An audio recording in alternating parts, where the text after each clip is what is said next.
Good evening, everybody. Thank you guys for joining us. We are Biscuits and SEC. This is Biscuits and SEC Live. This is our 43rd show. We are quickly approaching 50 shows. We should hit 50 shows by week one of this season. So it's been a lot of fun to have you all along for the ride. We really appreciate all of you who watch us every single Wednesday. And we got a lot to get into tonight. It's going to be another fun show. We got a fun segment that we devised that we're gonna get to later in the show. But first, as always, sign up for the SEC newsletter. Go to biscuitssec.com/newsletter. It's the Morning Biscuits newsletter. Went out today and had a lot of notes from SEC Media Days, which we'll get into here in a minute. But we do that on Wednesdays during the off season, and we are quickly approaching the season. And so once we get into season, we do it Mondays and Fridays because there's just so much news going on across the SEC and across the college football landscape. So it is all the happenings, everything you need to know that's going on in the SEC. It's free to sign up. It's written by myself and then by Hammer as well, and we switch off doing it. So we would be very appreciative if you guys would go and sign up for that. So anyway, all that to say, Hammer, how was Whitefish? Give us a little bit of an update since you were on the road for a little bit. I took a week vacation, went up to Whitefish, Montana, caught some fish, saw Glacier National Park, and went to a music festival under the big sky. Got to see a bunch of cool bands: Tyler Childers, Red Clay Strays, Brent Cobb, Whitey Morgan in the 78s, Dylan Gossett, who I think is a fellow Aggie. It was great. He's great. I love him. He's really good. He put on a great show, very energetic. Brent Cobb ruled. He was awesome. So it was a really good show. But, you know, Whitefish actually stinks. So if you're out there thinking about potentially going, don't worry about it. Not worth the trip up there because we don't need any crowds up there. I'm already crowding them out as a tourist going 2 years in a row, so they probably don't like me up there. But it was great. It's fantastic. Good to be back. Thanks for carrying the torch while I was out and keeping the newsletter and the show going. Great show last week with Mike. Appreciate Mike stepping in for me and you know, joining the show. It was a great one. So I'm excited for this week too, as we wrap up media days and just do some kind of fun overrated or underrated. I'm getting it mixed up with our over and unders from the last month. Yeah. So if you guys had not seen, we did over unders, checked out the Vegas line, and then went over under on every SEC team over the course of 4 weeks. So you can go check those out on our YouTube channel at Biscuits and SEC. You just search that, you'll find us, and we're at Biscuits and SEC across all social media platforms. So be sure to go ahead and check us out and follow us there. We're also going to get into our 16 and 16 series. First one was posted on Monday. That was South Carolina was the first one. That one was written by myself. Hammer's got one coming out, should come out tomorrow. That one's going to be on the Alabama Crimson Tide. So check out biscuitsandsec.com for that. Keep your eye on postings. We're going to be posting all of those leading up to the season here over the next 6 weeks, which should be a good time. And then right before we move fully on, this was Hammer from last week. For those of you guys that missed it, he went with the Fu Manchu, the full-on handlebar, actually joined Hell's Angels on his way out to Whitefish, Montana with that mustache. So just had to put that back up for those who didn't see, because that was a heck of a stash that you had going on there when you headed up to Whitefish. It was. It felt good. You know, felt very good to wear that for a week. As you can see, the beard is coming back in, but I also trimmed the handlebars today. I had a few work calls, unfortunately, and I wasn't quite sure if our clients would, you know, think it was cool like the people in Whitefish did, or if they would think I was a complete idiot. So I opted for a little bit more tame look and trimmed up the handlebars here and just went with the stash and 5 o'clock shadow look for those. Just going to have to grow it back out for your next Sons of Anarchy meeting for sure. All right. Jacket too, so don't worry. Yeah. Well, let's get right into it tonight. As always, y'all, we are presented by the Steer Agency. Football is all about strategy, just like winning in business. Whether you're dialing up the perfect play on Saturdays or looking to dominate in public affairs, PR, or digital marketing, you need a team that delivers results. That's where the Steer Agency comes in. They craft winning strategies that get you seen, heard, and ahead of the competition. Don't just play the game, control it. Visit thesteeragency.com and take your brand to the next level. So, okay, let's get right into media days here. The last 2 days since media days went through Wednesday and then Thursday of last week, we were kind of in the middle of that. So there was a little bit more that came out of media days post our last show last week. So there wasn't, truthfully, I think I heard this from a lot of media personalities. I kind of had this thought independently as well, before I even heard some of these media personalities talking about it. But, in years past at SEC media days, we're kind of used to seeing some shots across the bow, a couple of, headlines that really get made that kind of pop. And there was really only one, that fully came out of SEC media days that really made headlines pop. And that was the one that happened on Monday, which we discussed on last week's show, when Greg McElroy mentioned that Nick Saban was interested in potentially coming back to coach, which he then, kind of walked back, which Mike and I talked about a little bit last week. And again, I really doubt that happens. And I hope that he stays on game day because I love him there. But that was the biggest headline. Otherwise, it was kind of a dry SEC media days. It was nice to hear from all the coaches. And there's always, at this point now in the way that the media is, and we've got That SEC podcast and Josh Pate and, all of your team specific podcasts, right? Texags or the Kentucky Sports Radio or what have you. All of those people are there. So you get a plethora of content that comes out of SEC media days, which is always nice because it's helpful, for folks like us and just for fans at large to really kind of understand and dig down a little into the nitty gritty of what your coach is thinking, a couple of the players, get some of their thoughts, as well as just some, fun little pieces of content that come out of that. But overall, yeah, pretty dry media days. There were a couple notes that I included in the newsletter from this morning, which we can get into in a minute. But was there anything you took away from SEC media days? Any nuggets that really stuck out to you? Yeah, not much. I mean, I think you're right. I think the biggest newsworthy item was the Greg McElroy thing, which I still find interesting because I generally like Greg. I know some people don't. Some Alabama fans, get annoyed with him or whatever, but I think he's very knowledgeable, of course, when it comes to football on the field. Yeah. And I don't listen to his show with Kubelik that often, especially now. I do like to tune in some during the season when they actually are talking ball, but yeah. Off season, I'm not typically very dialed in. So I don't know how often or how dialed in he is to a story like this, actually trying to break news. I tend to think he's not very into that because does a radio show and he calls games on ESPN. So not he's not a reporter. He's not Adam Rittenberg or Pete Thamel, right? So he's not really in that arena. And he lives in Birmingham and played at Alabama and would be in the know for something like this probably. So I just find it odd that he would mention that again. And I think he even said it in his quote that he wouldn't mention it if he didn't, trust the source.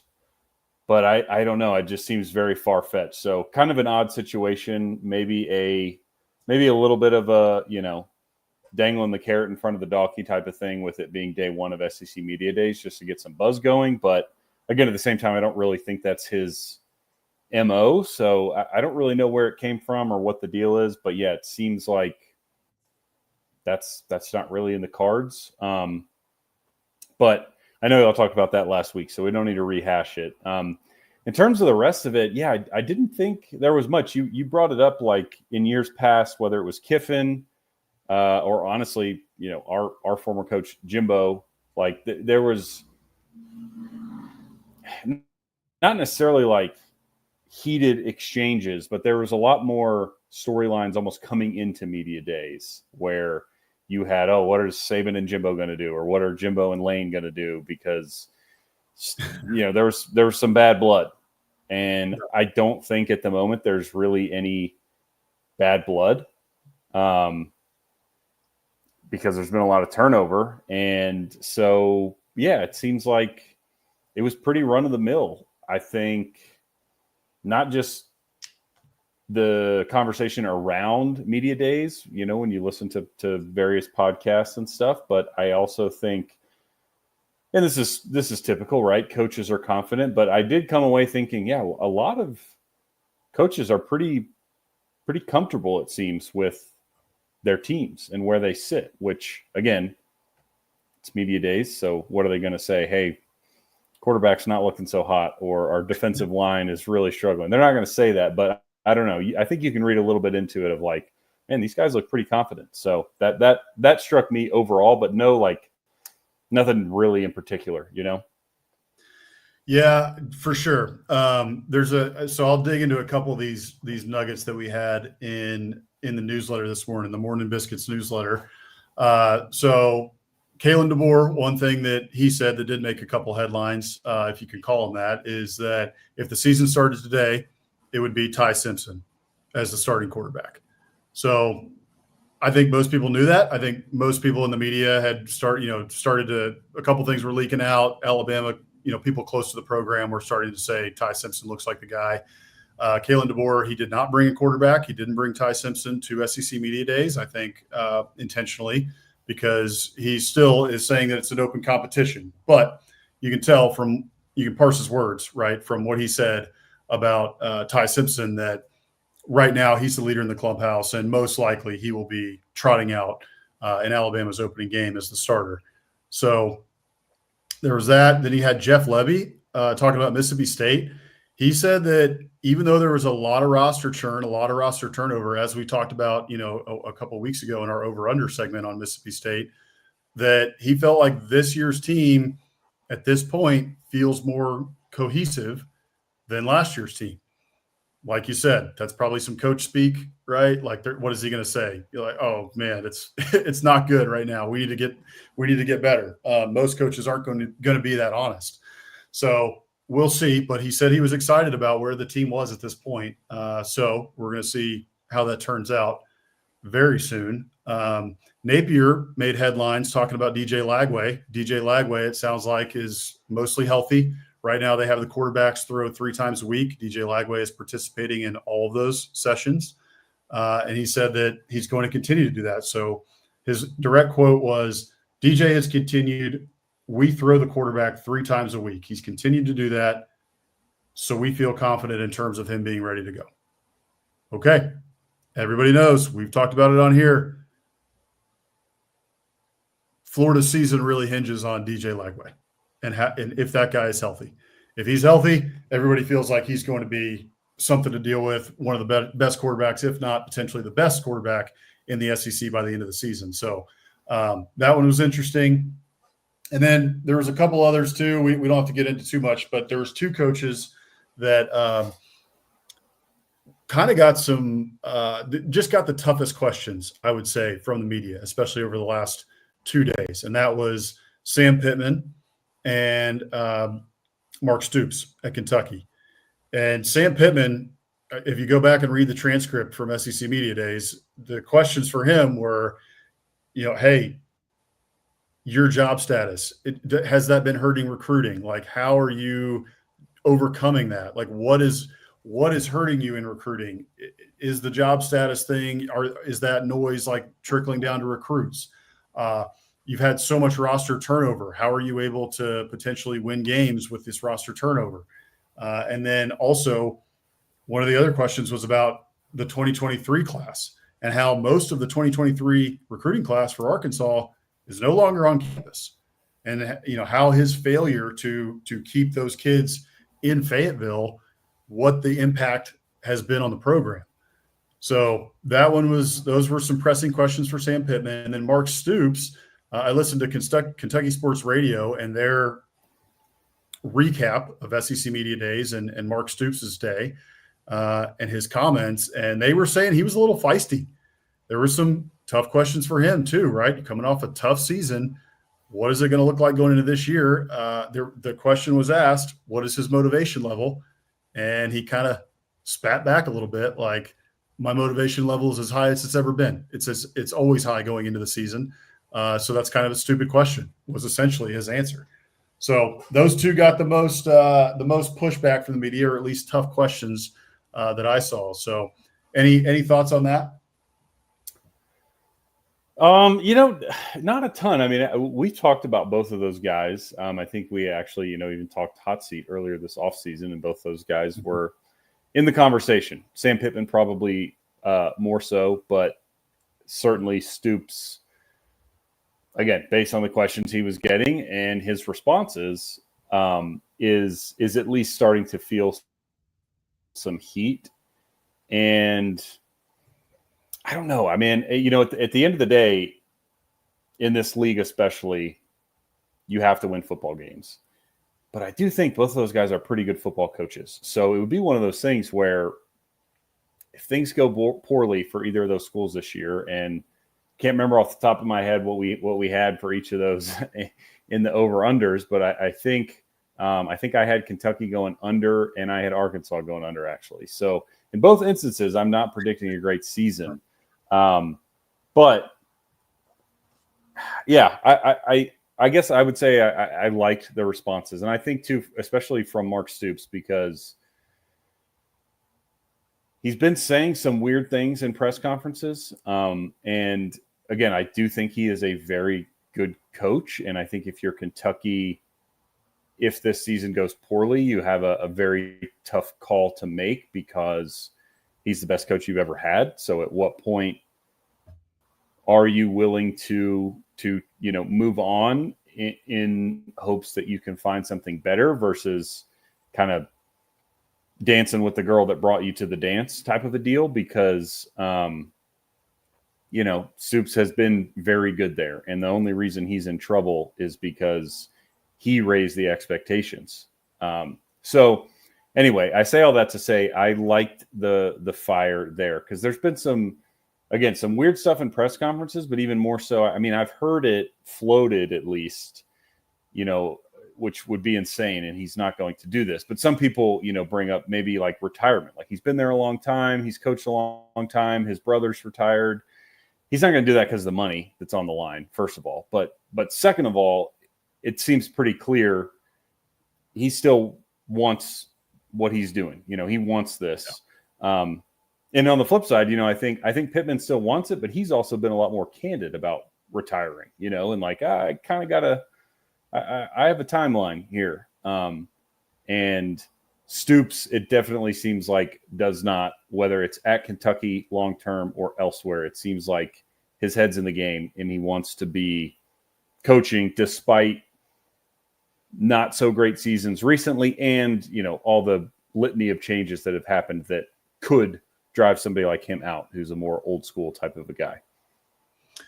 Yeah, certainly. I mean, I don't think that Mark Stoops is looking at taking the Texas A&M job for 18 hours unless he's planning to coach for at least 5 more years, right? Yeah. So to me, and I also don't think that Mark Stoops wants to leave Kentucky on a note like last year, right? Like he is, like you said, he's the best coach in Kentucky history, and we're going into, I think, year 13 there at Kentucky. He's the longest tenured coach in the SEC now.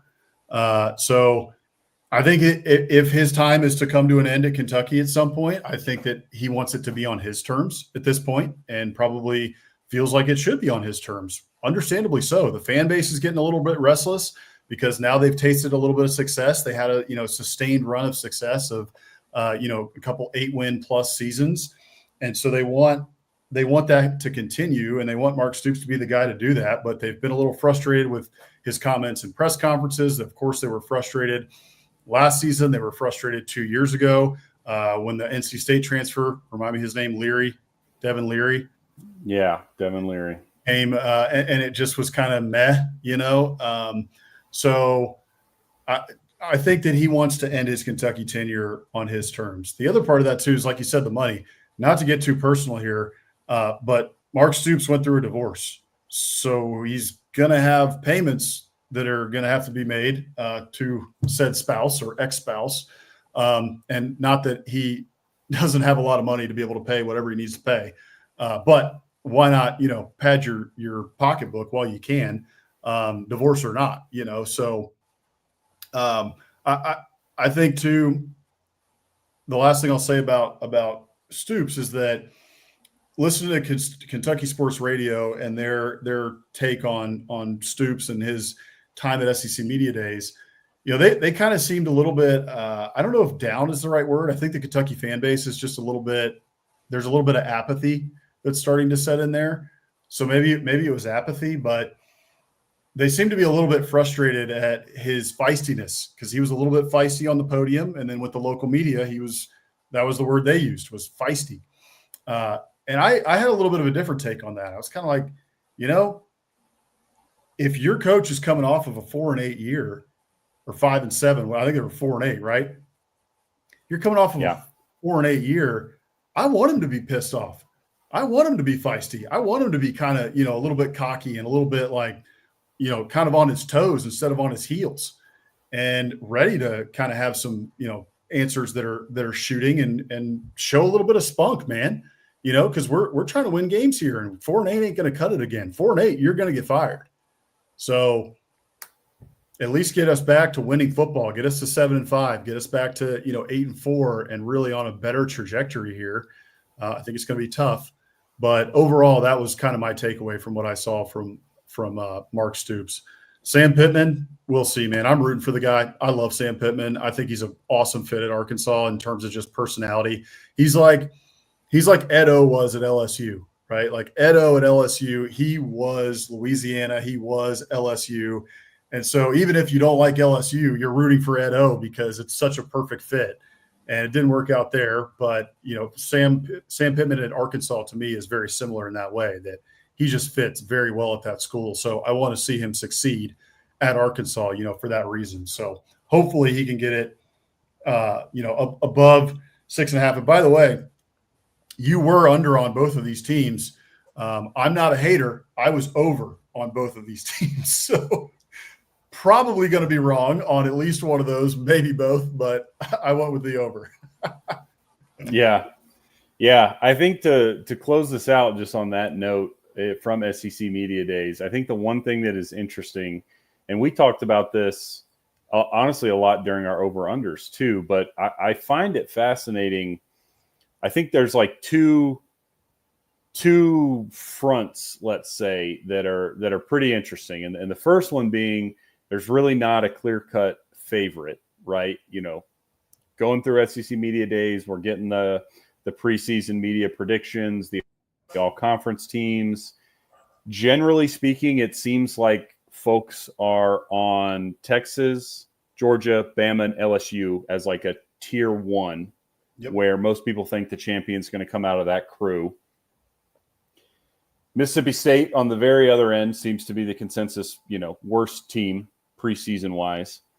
And then that 5 through 15, very packed. And there's certainly some, just looking at the over-unders with like an Arkansas or Kentucky, for example, that are, over-under is not even getting to a bowl. Or I think they're, 4.5 or 5.5. Yeah, so Mike's helping us out here with some research. But so Arkansas, if they hit the over, they make a bowl. Kentucky doesn't even have to make a bowl to hit the over. So they're certainly on the back side of that, middle conglomerate of teams. But I think it's going to be really interesting to see, again, coming out of media days, and you hear a lot of different perspectives on these teams where it's like, oh, some guys high on A&M and somebody else is high on Ole Miss. Somebody else is high on Missouri. Somebody else is high on South Carolina, And you hear these cases, and again, you think, yeah, I could see that. Like they've got some dudes, they've got a good coach, they're poised potentially to be a good team. But when you hear that about 10 teams, it's like there's not enough wins to go around here, guys. They all play each other at some point. So I'm fascinated on both of those fronts that are the consensus top four really the top four / who in that top four is actually going to rise to the occasion, and then on the other side, who else rises up from that kind of middle group and is either sneaks into the playoff or is knocking on the door at the end of the year. Yeah, that was also a similar takeaway I had, was just listening to all the pundits talk about it. There is optimism for basically 14 of the 16 teams, and even a little bit of optimism for the bottom, which is Kentucky and Mississippi State. At least we're going to see some sort of improvement from those teams. But, for the others, like you said, Arkansas too, right? So maybe 13 out of the 16, but 13 out of the 16, I heard people say good things about, all of those 13 teams and them potentially taking a step up, or, winning 8, winning 9, winning 10, including our Texas A&M Aggies, who there was multiple people. I have heard multiple people, J.D. Pickell, Greg McElroy, and others talk about how they believe A&M is going to win 10 games, which scares the absolute hell out of me. And I wish they would all shut up. And I know Aggies, I know all of us are saying, hey, we appreciate all the sentiment, but like, once you start talking us up, we start getting scared. Like, hey, tell us we're going to be 4-8. That actually sounds better to us. We'd rather you reverse jinx us than just jinx us outright with talking all this 10-2. Right. So anyway, it was a good SEC Media Days overall. Not a ton of super big headlines, but SEC Media Days in the books. That means that football is right around the corner. Fall camps are about to get underway. Those will start here at the end of the month. So we're a little over a week from most camps opening for each school. So that also On3 put together a full comprehensive who's going to fall camp at what date for all of the Power 4 teams. And that's in the newsletter. So if you want to check out that link, you can go to biscuitssec.com/newsletter, sign up for the newsletter, and you should be able to find that, or just search the On3 link for that. So, okay, let's get into our biggest segment of the night. So we decided to do something a little bit different on tonight's show. We kind of thought about it as to what we were going to do. And I think everybody's doing all their previews, right? Like win totals, all that stuff. And we'll get to that stuff probably towards the season. But we want to do something a little bit different tonight. And we came up with a couple questions. So we're just going to ask each other. These are blind. So Hammer came up with 3 questions. I came up with 3 questions. I have not seen his. He has not seen mine. So this is just going to be our instant reaction here. And we're going to pose a question to each other, and then we'll just rapid fire answer it. And then we'll discuss it a little bit. And then I think we both have a bonus as well that's a little bit off the beaten path. So we will get right into it then, if you guys will oblige us. But Hammer, I will start it off, and then when it's your turn, I'll let you bring up the graphic. But first one for me, and these all pertain to SEC football, by the way, except for the bonuses. The bonuses are going to be a little bit off the beaten path, like I said. So first one for me, overrated or underrated? Brian Kelly at LSU. Who? I thought you might have a difficult one with that. Yeah, I will. I am going to have a difficult time with that because, not to cop out, I think he's fairly properly rated in general. And what I mean by that is, I think he's considered a very good coach by most, and I think he is that. I don't think you don't put together the resume that he has had without being a good coach. His time, even dating pre-Notre Dame, from Cincinnati to what he did in the, I don't know, Wisconsin Whitewater, whatever he was doing in the D2 and D3, divisions before he got to Division I and rose up. But I think currently, and I'm looking back at what I predicted for the LSU over-under, I said LSU was going to go under 8.5 wins. So I think I have to say overrated because, again, is Brian Kelly a good coach? Yes, I think he's proven that. But he would also not be the first coach that we have seen to,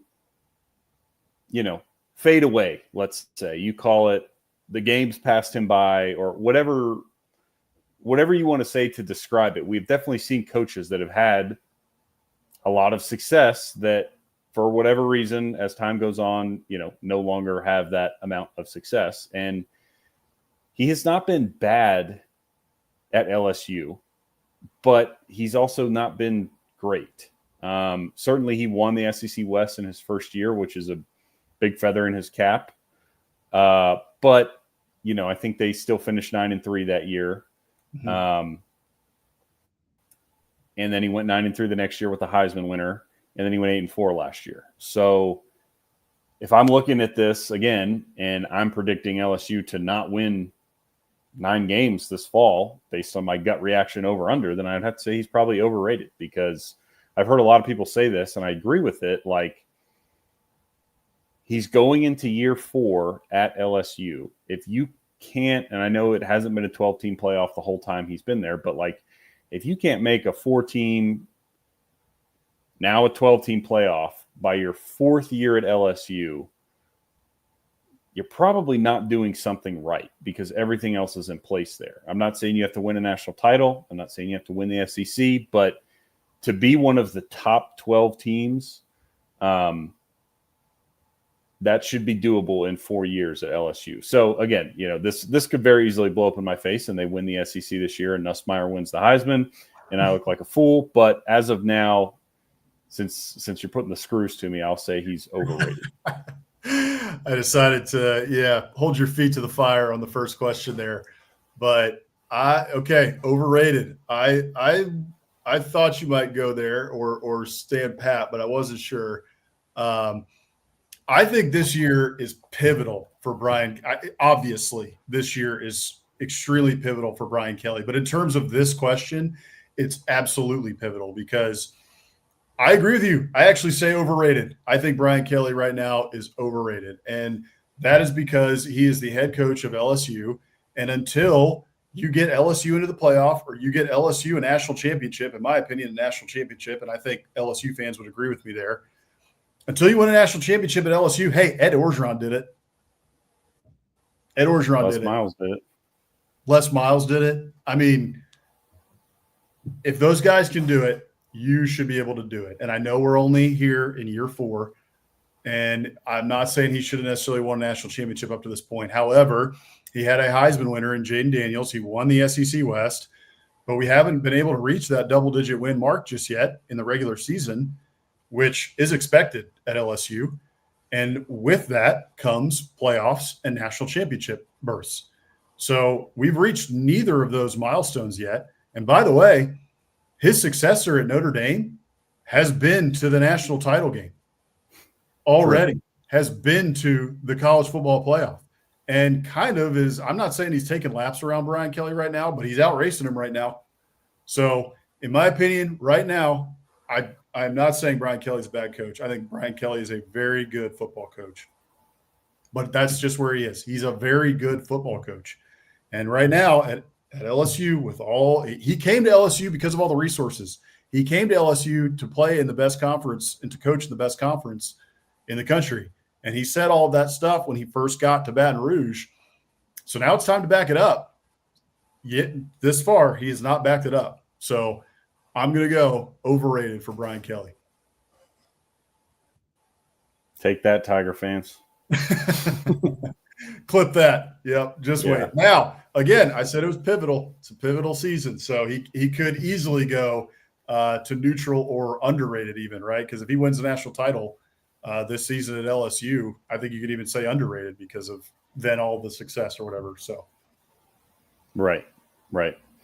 All right. Well, I'll take the reins here for our second over or underrated, and we will travel to Norman, Oklahoma, an SEC newcomer, and their transfer quarterback, John Mateer, getting a lot of hype, a lot of excitement out of Norman and among, more national pundits. So what say you, John Mateer? Is he overrated or underrated? So I think I'm going to go overrated here. He's just getting too much hype for me. Now, he could be great. And I've heard the hype and, I've watched a little bit. I haven't watched a ton of tape, right? I'm not grinding tape, but I've seen some highlights and things that he did at Washington State. The kid has talent. And with his offensive coordinator coming from Washington State, he could have a really good year. And there's folks who are talking about him for a dark horse Heisman candidate. For me, I've got to say overrated because of the hype train. To me, we're not at Arch Manning levels by any stretch of the imagination, but who else is getting more hype than John Mateer outside of Arch Manning? Maybe Lenora Sellers, maybe DJ Lagway, but I think John Mateer is right up there with both of those guys in terms of the amount of hype that he's getting. And my only hesitation with John Mateer is he played at Washington State, and Washington State did not play even close to the schedule that Oklahoma is about to have to play this year. Oklahoma has the number 1 rated strength of schedule in the country. It's the most difficult schedule in the country. Number 2, I believe maybe it was Arkansas. I think it was Arkansas, Oklahoma, and Florida. They have the 3 most difficult schedules in the country. So John Mateer, having not played one down in the SEC, and the amount of hype that he is getting from all sorts of media types. I mean, I heard Jordan Rodgers talk him up. Jordan Rodgers has been grinding the tape. I think he's watched every snap of John Mateer, and he was very, very high on him. And he held himself well, was very poised at SEC Media Days, won over a lot of folks in that way. And everything out of Norman is that he's a great leader in the locker room. He's like another coach on the field because he's been in that system with the offensive coordinator for a year now. So, look, I think there's a lot of things to be excited about for John Mateer, but I'm just a little bit hesitant on the hype train that's going on with Mateer right now because it seems the train is going a little bit too fast on the hype train for me to say underrated right now. I'm going to go with overrated, which could easily change by game 6, but for now, overrated. I like it. I'm on the same page as you. I felt the same way in that he has been getting a lot of hype. Definitely out of Norman, but also among other pundits like Jordan Rodgers. And I agree. It's a little too rich for me at this point. You mentioned the schedule that he played at Washington State last year. They played 2 Power 4 teams and Boise. So I looked at those games, and in those 3 games, he completed 57% of his passes, threw for 687 yards, so 229 a game. So pretty decent, not great completion percentage, but decent.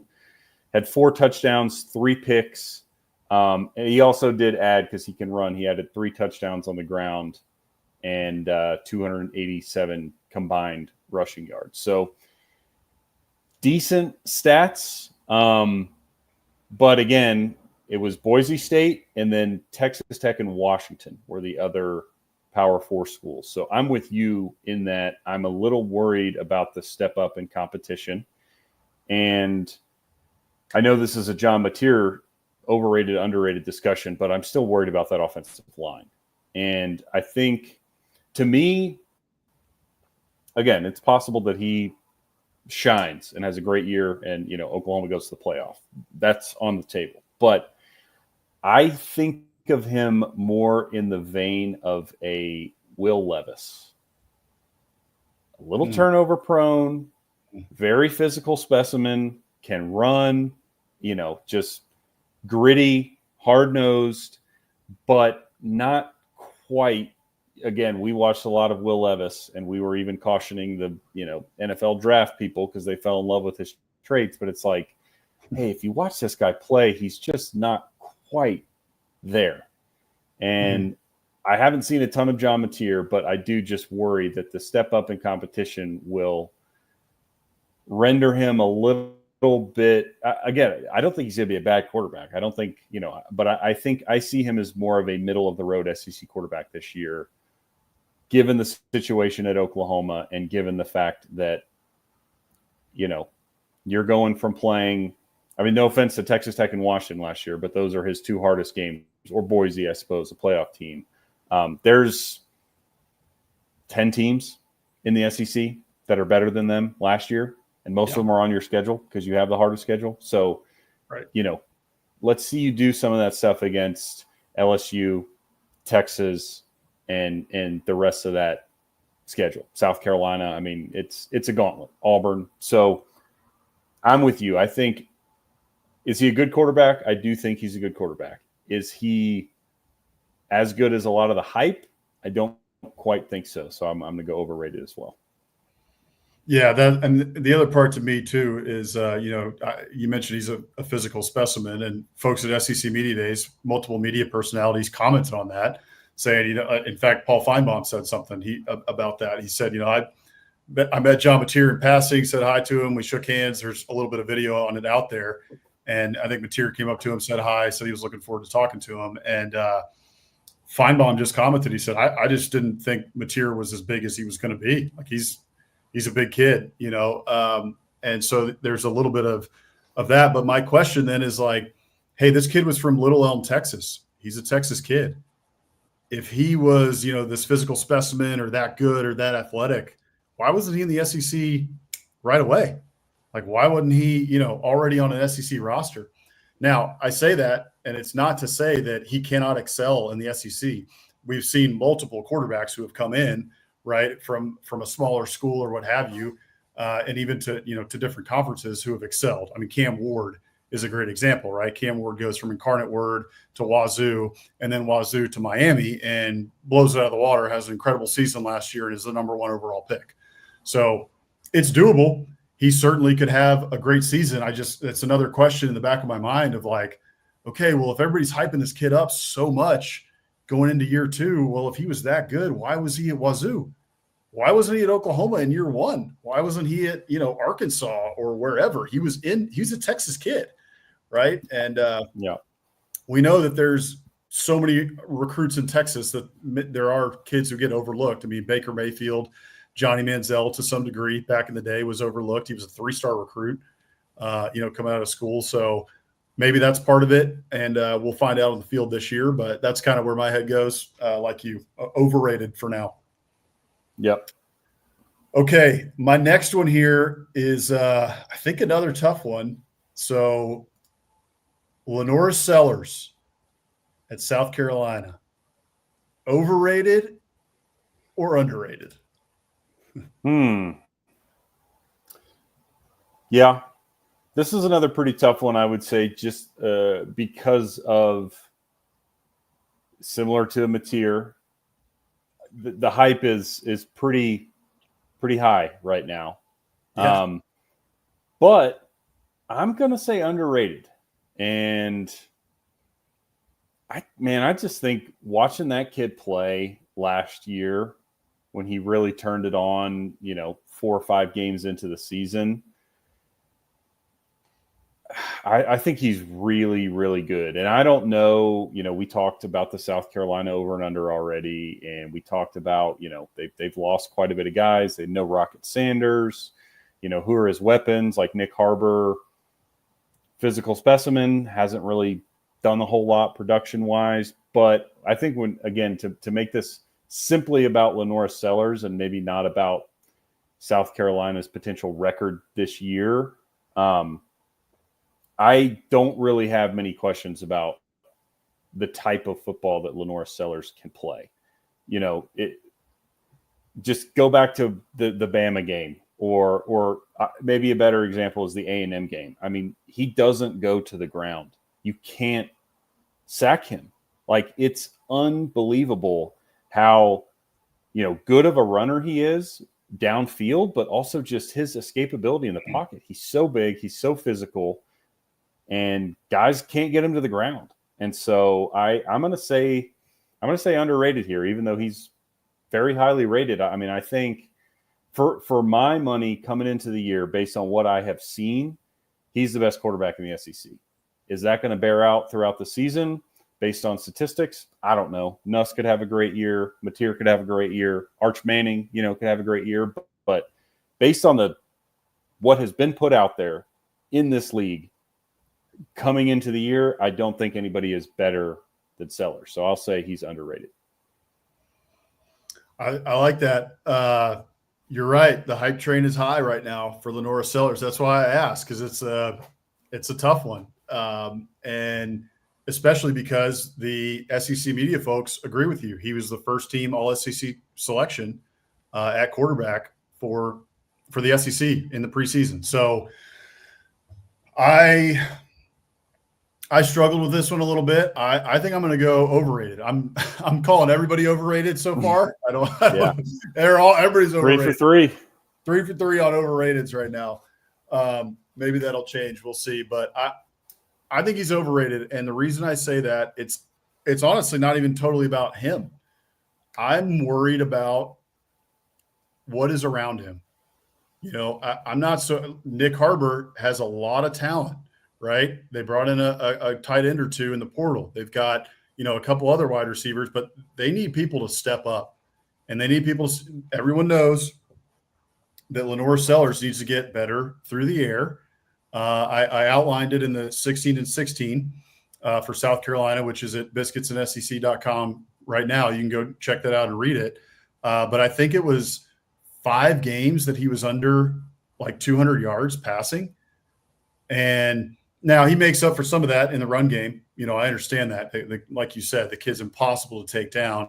But I'm just a little worried about what South Carolina has around him. From the weapons perspective, he's going to have to get better in the passing game, and I'm just not sure they've got the weapons around him that you can be super confident that he's going to, be able to get the ball to those weapons for most of the season at a high clip and be able to win at a rate that South Carolina won at last year. And then the other part of it is the offensive line.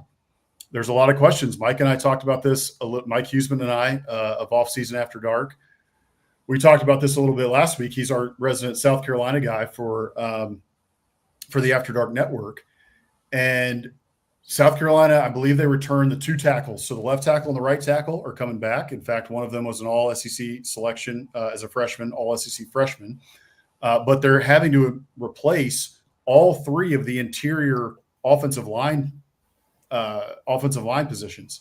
And they have a couple kids who they recruited who came in. There were decent recruits on the O-line. And they also had a couple of kids that they supplemented through the portal. So I'm just a little worried about that he's going to be able to sustain or take that next step in order to be this, world-beating, incredible Heisman potential type quarterback this year because of what he has around him. So, again, not necessarily about Lenora Sellers. He's got all the talent in the world. I love watching him play, and he could very well have a big, big year and be in the Heisman conversation for the whole year.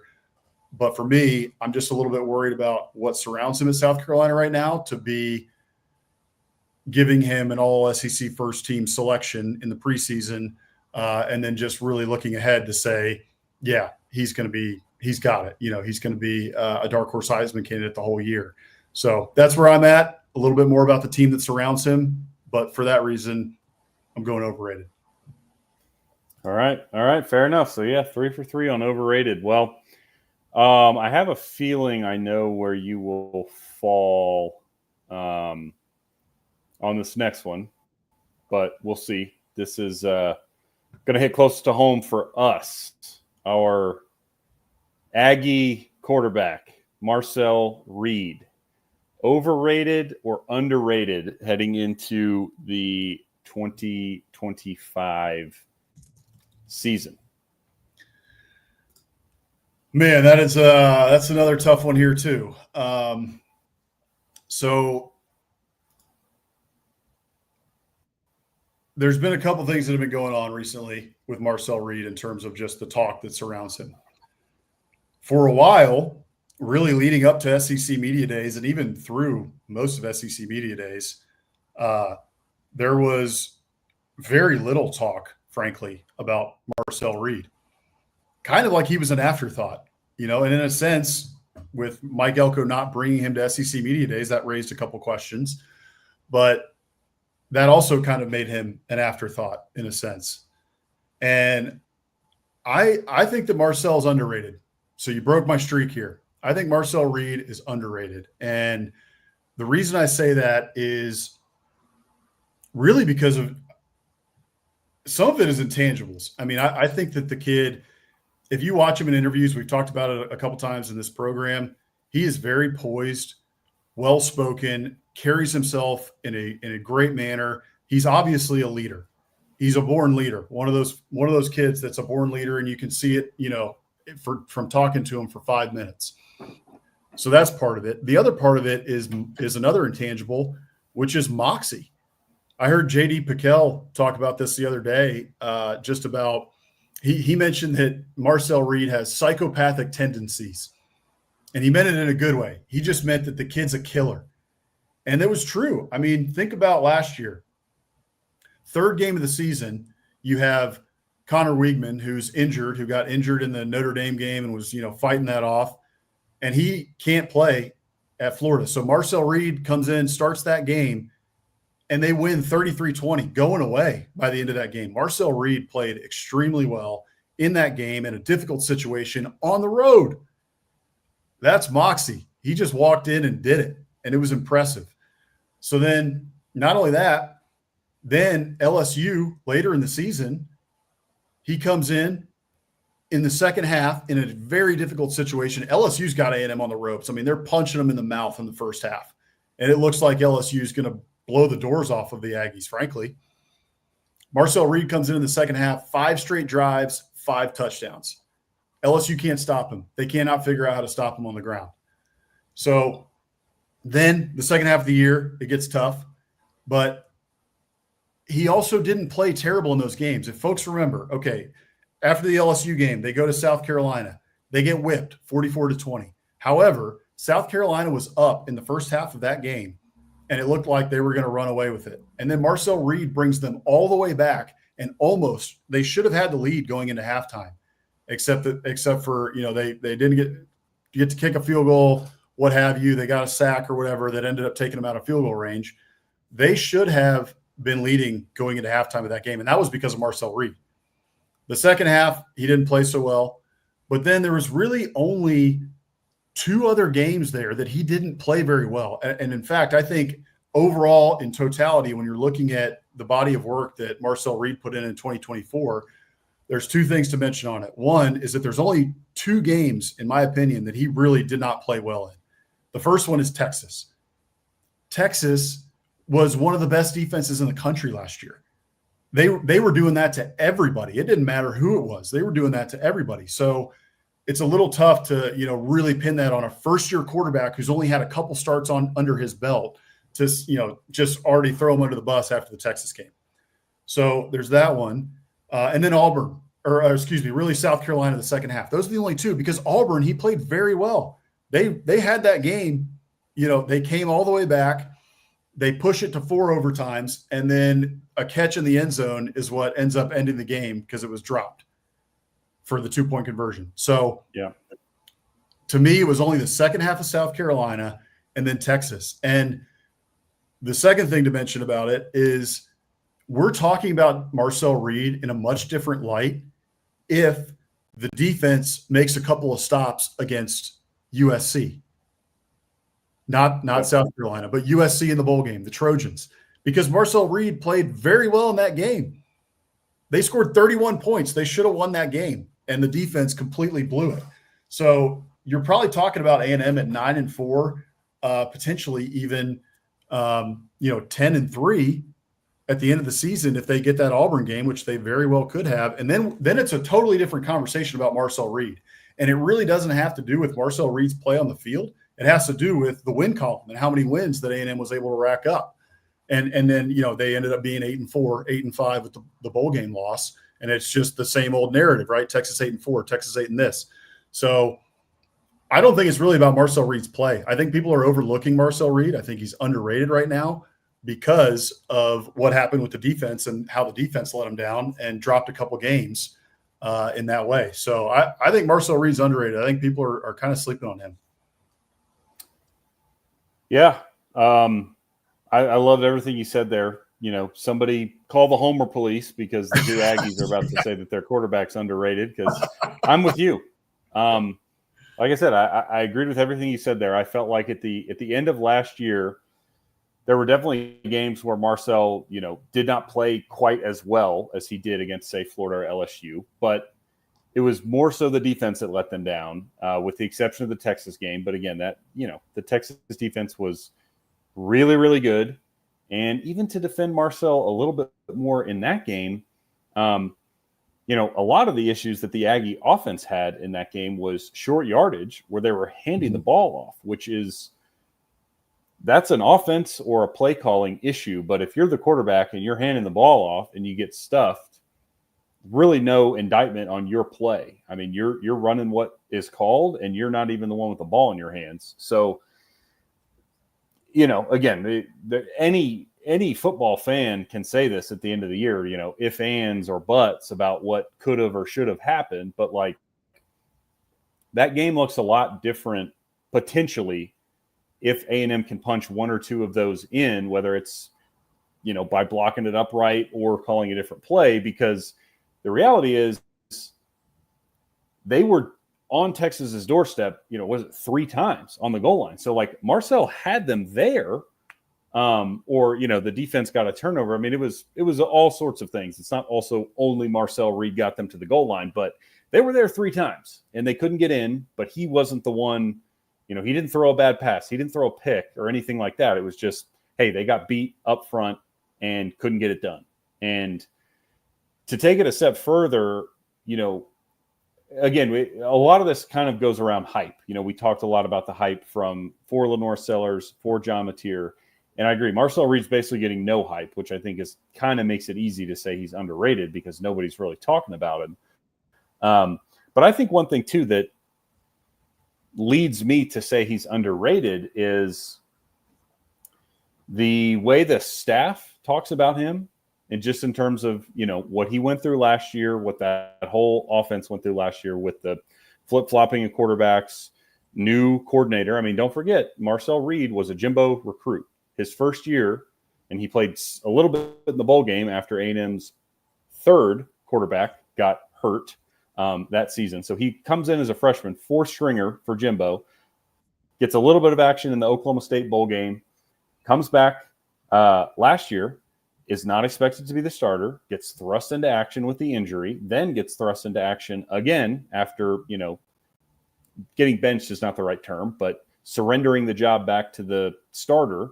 He gets thrust back into action again, not due to an injury, due to poor play. So his whole season was up and down, and in the first year under Colin Klein. And I think what leads me to think that he's underrated, again, outside of, I think he's a pretty good player, and I think, there's not much hype. But A&M has money and is very active in the transfer portal so far under Elko. As far as I am aware, somebody correct me if I'm wrong, they did not pursue, sniff, look at any QBs. So the staff is confident that this is the guy that they want to roll with. And that, that speaks volumes to me, just that, hey, we've been around this guy. We believe in him. And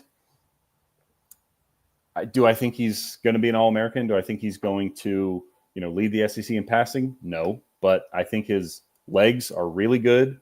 And I think he's a good enough passer if he gets protection and A&M has a good run game, which they should, that he will be able to pick his spots and find an open man when it's needed. And the reality is, we've talked about this. My, ideal, or what I think the A&M coaching staff looks at when they are looking at their season is, we probably want him to throw 15 to 20 times a game because of his legs, the carries he's going to get there, and then because we have 3 very good running backs and all 5 starters back on the offensive line. So we probably should play a little bit more ball control here. And again, unlike Mateer and Sellers, who are going to be asked to do a ton, I think Marcel is kind of just not going to be asked to do that much.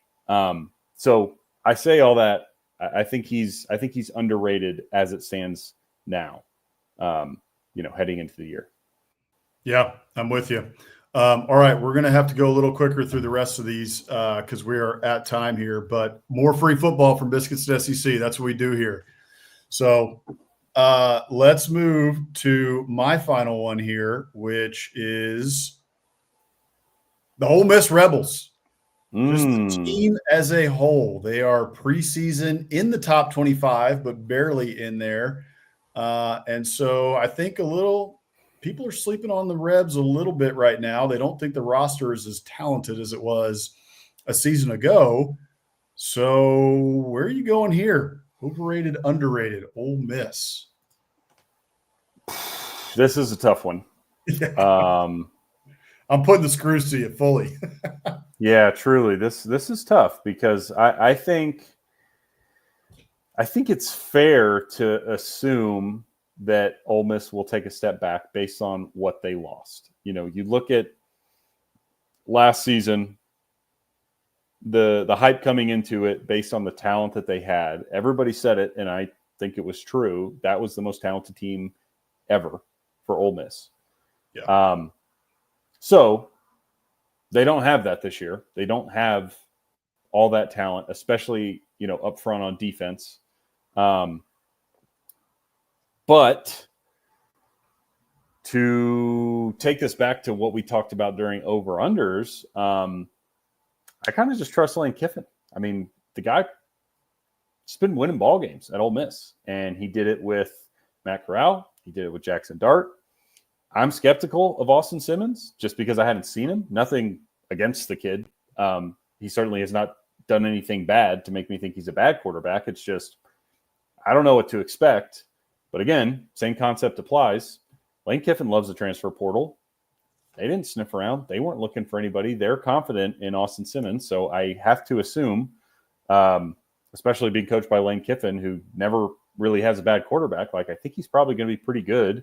And so, I think I went with the Ole Miss over in or over under. So I'll say they're underrated. I think they are definitely better than a fringe top 25 team. I think they're probably more like a top 15 team that will be in the conversation for the playoff, whether that means they end up finishing 8-4 or 9-3 and missing it, or if they win a couple close games and can get in. But I think they are right there again at the end of the year, with playing very meaningful games in November for a shot at the playoffs. I think so too. I'm also going underrated here. I think that people are kind of overlooking Ole Miss right now because of the fact that this roster, just on paper, is not as talented as last year's. They're still very talented. Don't get me wrong, Ole Miss fans. I'm not naive to the fact that there's still a lot of talent there in Oxford. And in fact, they brought in, a good amount through the transfer portal to bolster that defensive line. So there's a lot of talent there still in Oxford. And I think that because folks aren't looking at them in the top 10 to start the year, that they're kind of getting overlooked. And because we also don't know, like you said, what we're going to get in Austin Simmons. However, 2 things make me think that they're underrated. One is something you mentioned, Lane Kiffin. I trust Lane Kiffin. The guy has just been winning ever since he's been at Alabama. Since the time he was winning while he was at Alabama, obviously under Lane Kiffin. Then he went to FAU, winning.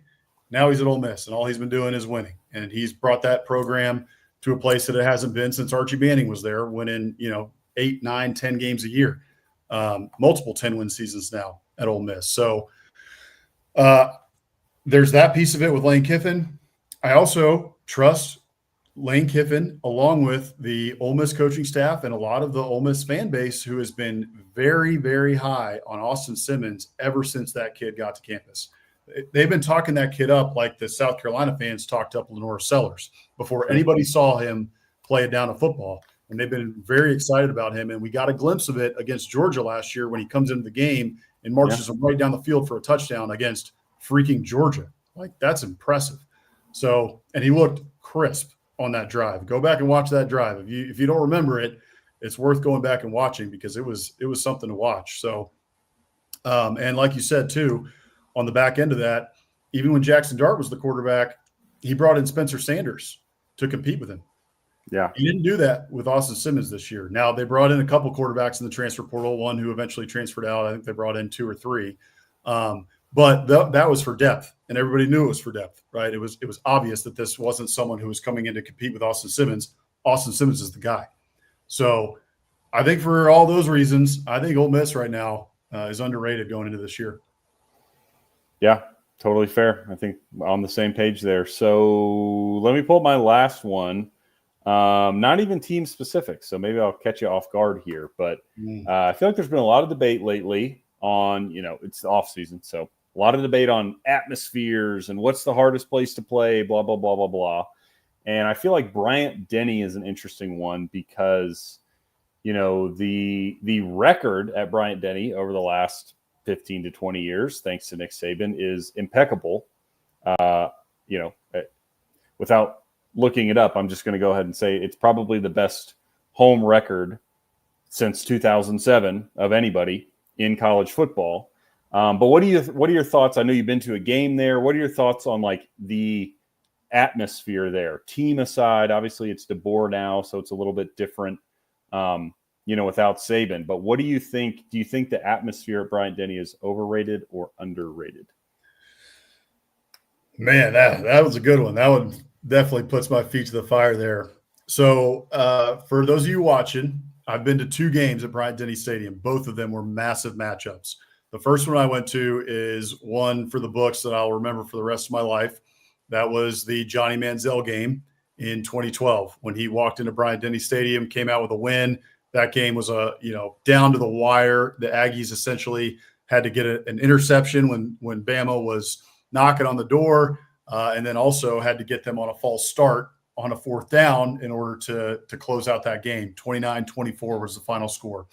I got a ticket last minute to get into that game. Obviously, being an Aggie, I was ecstatic and losing my ever-loving mind when I was there. But that atmosphere that night was unbelievable, especially as Alabama started to make the comeback. The second game I was there for was 2014 when Dak Prescott walked into Bryant-Denny Stadium when Mississippi State was number 1 in the country under Dan Mullen. And I think Alabama was top 5 or top 10. I think they lost one game or something. Maybe they were like number 6 or number 5 or something like that. So the 2 games I've been to at Bryant-Denny were unbelievable. The atmosphere was incredible. Spend my dollar, man. They were singing, Dixieland Delight. The pom-poms were going. It was awesome. So I really think that Bryant-Denny's atmosphere is underrated. I do think that there are some better atmospheres in the SEC, but I think that Bryant-Denny is up there in the top 3, 4, 5. I think you could have that debate, but I think they're in the top 5 in the conference. They've done an incredible job with putting money back into Bryant-Denny Stadium, putting up the ribbon boards, the lights, that do all that during the music and during timeouts and what have you. And when they start playing Dixieland Delight, man, that place is rocking. It'll make the hair on the back of your neck stand up. The goosebumps start going up your arms. And so there's been a lot of talk about that. Obviously, I think Bama fans to some degree, Rick, I'm sure you'll maybe agree with me to some degree, probably you too, Jake Thomas there and Stacy Blackwood as well, our friends who are Bama fans, that during the Saban era, people just got a little bit, I don't know what the word is, cocky. Hey, we're Alabama. We're going to win. It didn't matter. So they would leave at halftime during Samford, or they would leave at halftime if they were beating Mississippi State by 30, or 20 at half. which I can understand coaches getting frustrated about. But at the end of the day, Tuscaloosa on a game day and Bryant-Denny, especially at night when we're talking about like a game of the century, right? When LSU's there going to Tuscaloosa, it's hard to find a better place in the country to watch a football game than in Bryant-Denny Stadium. So for all that, the hate that it gets at some time, at some different points of Alabama being elite and the atmosphere not necessarily being elite, I don't necessarily agree with that. I've been to games there. I've seen it in person. And watching those games on TV when it's a massive matchup, in October, right, when Tennessee's there, or when it's LSU in November or what have you, it's awesome. Yeah, that's great. I wanted to put that in there, knowing you had been to a couple games there. And again, I think the chatter around it has always been interesting to me, right? Because, I understand it coming from an A&M fan where I think we have as good of atmosphere as anybody, but we don't win a ton of, we lose too many home games. And so the argument's always, well, how can you have a good atmosphere if you lose all these games? It's like, well, because we're not that good of a team oftentimes. We're pretty average. But the atmosphere is great. And I think the opposite is true for Bama, where they get dinged because it's like, well, the atmosphere is not that good. It's just Nick Saban who wins all the time. Yeah. And I'm with you. I think it's underrated. I think people that sell it short as just a raucous, rowdy, very difficult to play environment are, shortchanging the atmosphere in exchange for, again, just saying, well, they're such a good team. Of course they win, which is true. They are and have been such a good team. But, just coming from my perspective of seeing it on TV with, yes, the lights, Dixieland delight, of course, the capacities, whatever, close to 100,000, like basically the same, basically as big or bigger than anyone else. So I think it's underrated. I think the people out there that say the atmosphere isn't good, that, the team is just good, I think they're, just misguided in how all that works. And I think the atmosphere is, like you said, it's whatever top 3, 4, 5 in the SEC, whatever you want to say. I think they've got a really, really good home environment. And I think it's underrated. I think they're a victim of their own elite status as far as the program goes, right? The program has been a 10 out of 10 for the last 15 years, especially under Nick Saban.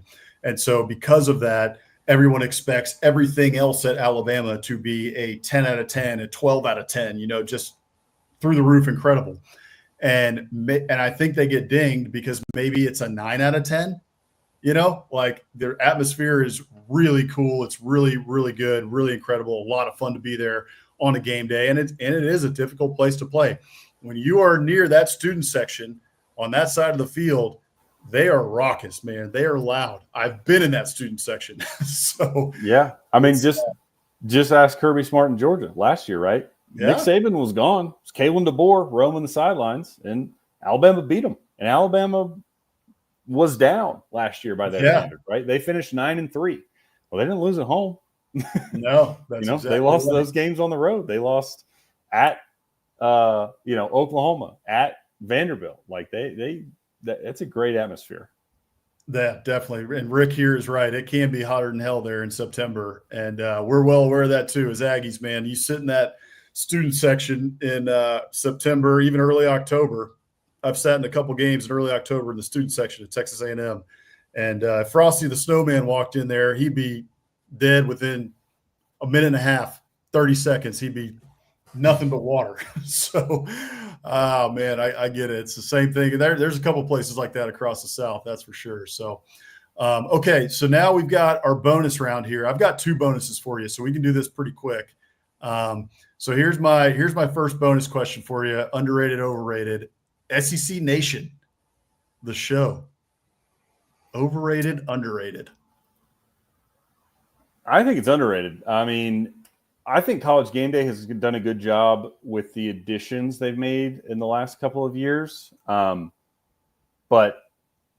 I still typically watch SEC Nation. And mostly before Saban. McAfee, sometimes I like him. Sometimes I have to hit mute because he's too much. But before Saban, before McAfee, I was pretty out on game day and would would tune in, to see it. Where are they? Get 5 or 10 minutes, and then I'm on SEC Nation. So I think SEC Nation rules. I think, Rutledge, Feinbaum, Jordan Rogers, the whole crew does a good job. I love Marty and McGee that lead into SEC Nation with their live show on location every Saturday. So I think it's underrated. If you're not an SEC fan, you probably don't like it. But if you are an SEC fan and you haven't watched it because you just typically watch Game Day, I would highly recommend SEC Nation. Tebow's on there. I mean, it's a great show. Yeah, in total agreement. I love College Game Day. I still watch it. I flip back and forth typically during the season, especially like you said. Once Saban got on, I try to watch most of the segments that at least he's part of, especially when they're talking SEC teams. But I love Marty and McGee. Even in the offseason, the Marty and McGee show is fantastic. And then with SEC Nation too, like Laura Rutledge is beautiful, but aside from her beauty, she's also fantastic. She's just a great host. Like I think she's very knowledgeable about the sport. She's the SEC sweetheart. They've got Roman, right, from Alabama. You got Tebow from Florida. You got Feinbaum on there to throw a bunch of bombs around. And so it's just a fun dynamic, and all of them are super knowledgeable. You got multiple guys that play. Jordan Rogers too. I think Jordan Rogers is one of the most underrated hosts in college football. He does a great job. I love listening to him. The best crew, in my opinion, in college football is SEC Saturday Night with Tom Hart, Jordan Rogers, and Cole Kubelik. I'm tuned into that game every time. So I'm with you. SEC Nation has, over the years, as SEC Network has gotten better and better and more exposure, and SEC Nation has grown. They do a great job, a bang up job, and I think it's, in my opinion, the best pregame show out there in college football right now, and that includes College Game Day and Big Noon Kickoff and the rest. Yeah, no, I agree. Cool. Well, let's. I'll go to my. This is a complete layup, but another SEC Network show. True South, overrated or underrated? Come on. That one is too easy, man. This show is underrated, way underrated. And I don't mean to say that they don't get any viewership or anything, because they're now in season 8. So obviously people are watching it. The show is growing. It's doing well. If you've never checked out biscuitsandSEC.com, you can go check those out, or just search True South or True South Reviews. I've written many True South reviews over the years for different episodes. In fact, I have a lot to catch up on. I haven't been able to write as many as I have wanted over the years, over the last couple of years, I should say. But they do a fantastic job. They tell a poetic, incredible story in visuals through True South, and presented by Yellowwood. And John T. Edge, he's an incredible writer. He's lived in Mississippi for forever. And not only so you have John T. Edge there, and then you've got who's our friend? Wright Thompson and John T. Edge. Those guys are two of the best writers in sports, period. John T's been writing about the South and the culture of the South and the food, cuisine, all that stuff about the South for a long, long time. And then Wright Thompson has been writing for, ESPN, the magazine, and ESPN, and he's done some of the best pieces I've ever seen when it comes to sports. The Michael Jordan piece he wrote years ago, The Ghosts of Ole Miss, it's an incredible show. I try to tune in every time it comes on. And by the way, it is starting again here in early September. Season 8 will be going on air. I believe it's around September 9th, but somebody will need to check me on that. But if you haven't tuned into into True South, if you've never watched it, I'd suggest you DVR it. I suggest you check your local listings for when it comes on SEC Network, because it's one of my favorite shows on television. So very underrated. Agreed. If it were up to me, it would replace 60 Minutes. It should be on, it should be on CBS Main. Like it's that good. It's an awesome show. The people that they highlight, the stories they tell, the communities that they highlight that, more or less are kind of forgotten. It's just awesome. It's really, really good stuff. They do a great job. The food always looks spectacular. I always look up these towns on Google, and I'm like, will I ever be in that area? Because if so, I would like to go to this particular restaurant. So yeah, I love that show. It's awesome. And yeah, not that they don't get viewers. We're not pumping up a show nobody's ever heard of, but it's the best. So tune in. Yeah, agreed. For years, I've thought about mapping it all out, every town they've been to, and especially like the main good restaurants that they've gone to, and just like taking a road trip and just boom, boom, boom, boom, boom, boom, hitting some different ones and get to know some people in that town, and maybe even, check out a couple different places that they may not even mention in the show, because they are highlighting a lot of towns, like you said, that, people may not have heard of or may not have ever been through. And really giving them, a good spotlight to, hey, come check this place out. Like it's a hidden gem, So, okay, one final one quickly, and then we'll get into our last two segments and we'll finally get out of here because we are a lot of extra football here tonight, but that is what we do here. And we're thankful for all you guys tuning in. So last one here, overrated, underrated, Waffle House. Oh, I mean, again, this is a layup. It's underrated. I think it's very highly rated, but it's still underrated. I mean, the thing I love about Waffle House is, well, the access. So, 24/7. And there's a lot of restaurants like this that are chains, but Waffle House absolutely, gets this right. And that is, what you're going to get. Right? You just, no matter where you are, even if you're outside of the South, because there's quite a few locations that are not in, the SEC footprint or what most people would consider the South. But if you go into a Waffle House, you know what you're going to get. It's going to be great. And you're going to get some, harsh black coffee, and you're going to like it. And it's going to be a great time. The people that work there are going to be exactly what you want them to be. And that is friendly, kind, but no nonsense. They're going to take your order. They're going to get it going. You get to watch them make it because the kitchen's right there in front of you. I mean, it's awesome. It's the best. I agree. We grew up going to Waffle House. Our grandfather would take us to Waffle House when he would come into town just for, a hangout for all of us to catch up. So it definitely has some nostalgia factor for us. But as we know, people across the South, they'll fight you, if you say anything bad about Waffle House. And I think that's totally fair. And I love the breakfast there. I've had the same order for years. I think everybody else who's gone to Waffle House for any extended period of time, same thing. They know what they're going to order every time they walk in there. You got the sweet Southern waitresses, right, that are talking sweet to you and make you feel like $1 million.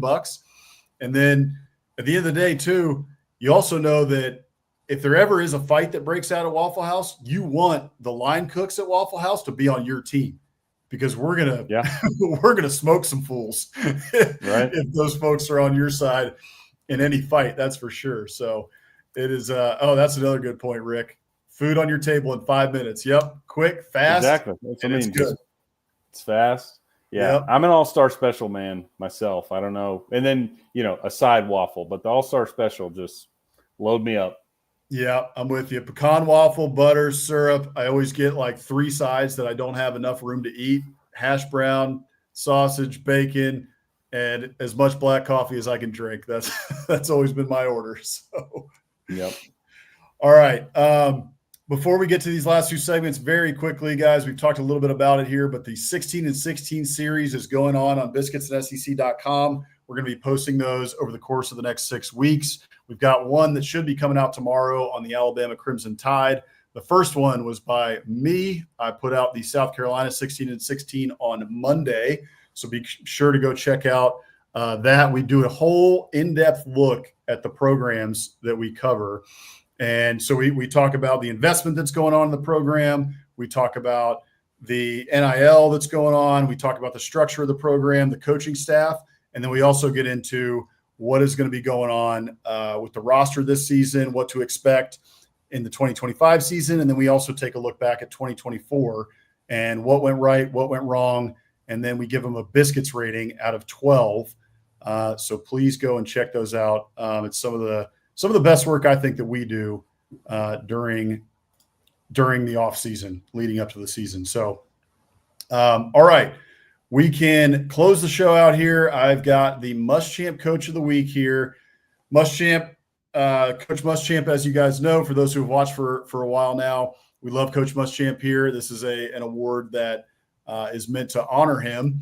And it's really about the passion for the game, the passion for your team, passion for college football. And Coach Muschamp always exuded a lot of passion. This week, we've got one from SEC Media Days. And Coach Muschamp was also adversarial at times with the media, as one can expect. But this guy is also adversarial with the media at times, very flippant. It's a little sarcastic, but also funny. So here's our Muschamp Coach of the Week this week. I know there's a lot of burning questions in this room by the 14 of y'all that showed up. But just as a reminder, I'm not going to answer any questions about the Epstein files, whether about the radiation belt, and whether or not it was possible for Lee Harvey Oswald to get 3 shots off in 7 seconds. I don't have time to answer all those questions. But I will answer questions about Mizzou football. So Drink there, that was right before he was on the podium. He had given his whole speech. He'd already been cracking a bunch of jokes throughout it. And then he got to the end there right before the question and answer portion. And that was his lead-in, was I will not be answering questions about the Epstein files, the radiation belt, or if Lee Harvey Oswald could get off multiple shots in 7 seconds or whatever. So you can see in that video too, he's got like a wry smirk on his face and he's trying to like hold it in. But he's a character. He's a character. I love Drink, from him doing the whole Darth Vader thing with, Dan Mullen years back. And he's always, I love Drink. He's feisty. He's funny. He tells you what he thinks, but he's a great quote often. Yeah, no doubt. So, okay. Rick, I know you were frustrated with us last week that we didn't have a biscuit of the week, but this week I got a biscuit of the week for you. So we will also, Rick submitted a biscuit. So if you guys want to submit a biscuit of the week, you can DM us at Biscuits SEC on Twitter. You can send them to us on Instagram or something as well if you like, or you can do contact@biscuitssec.com to send us an email and do a submission for the biscuit of the week. We love to feature the biscuit of the week from you guys. Can be homemade, can be from a diner. We have been to Waffle House. So we're probably not going to feature a Waffle House biscuit, but we love local spots. So if you got a local spot you want to feature or your own homemade biscuits, we would love to feature them. So please reach out. But this week's biscuit of the week was from a place. We've actually featured this before. They were featured in maybe one of the first 10 episodes or so that we did. But this is Oven Bird. This is like 15 minutes away from my place in Austin. And you can see here, I mean, this looks incredible. I don't mean to hate on them too much. I almost debated that I was going to leave off their logo here. But if you're ever in Austin, I would say probably steer clear, maybe go somewhere else. It looks incredible, and it was good. It was fine.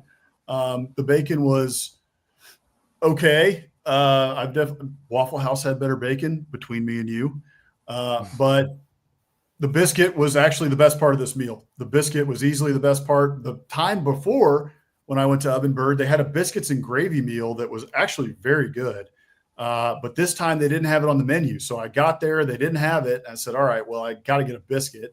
So I got the biscuit and I got some French toast, which had some sort of brown sugar, maple syrup, and strawberries type of thing. And then I got some bacon, expected it to be great. And to be honest with you, this was like $37, which is in this economy is absolutely insane. I don't know how one piece of French toast and 2 pieces of bacon and a biscuit and a black coffee is $37.